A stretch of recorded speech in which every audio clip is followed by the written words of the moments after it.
people will come in and buy multiple products from you. In a lot of markets, they like to find a go-to guy that they can trust.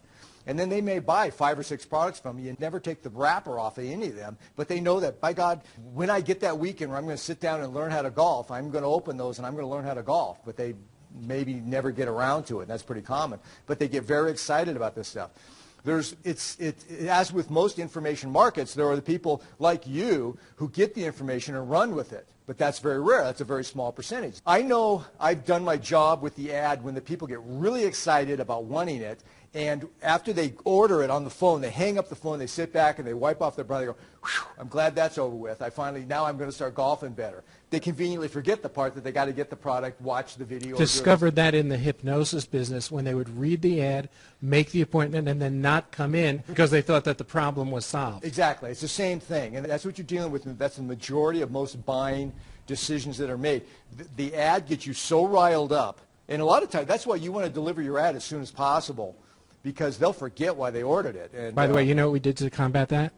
We told them that there was something special about that ad, and they needed to cut it out and bring it into their appointment, and they would find out what it was, because they should look at it on the day of their appointment, because they might discover what that special thing was on their own, but if they didn't discover it, we would tell them. That's really great, and unless you've got an information product that has a guarantee that you want to let them know about to get them over the hump of making the buying decision that you just assume they conveniently maybe forgot about before they actually got the product in their hands. Okay, so as far as this, yes, you are dealing with as with even the hottest of hot markets, you're dealing with a fraction of a percent of the total number of people who are going to be direct response responsive. But those people are the hottest names. That's why hotline lists are hot. That's why they're so good and so dramatically better than the rest of the list. You guys know what a hot list is? There is a general list of, say, people that have bought golf clubs, and then there's a hotline list, which is people that bought those golf clubs within the last 30 days. And you will pay more for that list, and it will be smaller, but it will be 10 times hotter than the people who bought a year ago. Or the lists start to deteriorate after a couple of months.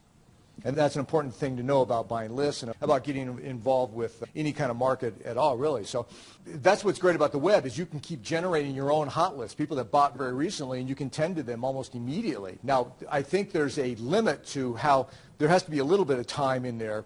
We used to put ads in the products that went out, right? The boys did, and they found they weren't getting a lot of play off of that. At first they did, but not. So there is a little bit of time there, but there's a sweet spot. In mail, you generally want to go once every 21 days. It's once every 3 weeks. You want to contact them. That's a lot sooner than most people think they should. But it's also very careful that you can bump it up. You can start contacting them every 7 or 14 days, and you will make a lot more money.